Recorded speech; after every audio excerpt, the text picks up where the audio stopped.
Malam tu makan cangkir tiaw tu. Ya ke? Assalamualaikum. Apa khabar? Sihat sini. Apa kena ni? Dia kena minus tu. Kena di rumah dia Gilang. Kat rumah. Hari Ahad tu. Umur berapa tahun? 47. Muda lagi pada. Aktif kerja elok pun semua. Itu lah. Malam tu makan cangkir tiaw tu. Ya ke? Esok Malam tu kami bercuai. Ni anak ni. Dia kecil. Yang sulung apa tahu? Yang sulung dekat 5. Besar lah. Dia 4. Dia main jarak jauh semua ni. Dia anak istimewa ni. Ya.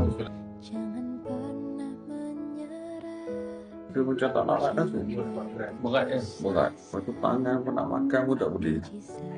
cangkir tak tahu lah. Kadang-kadang benda tu dah ada, tunggu masa je dia trigger je. Okay. Oh, miskin. Dia faham bagi Jangan makan kerang lagi ya.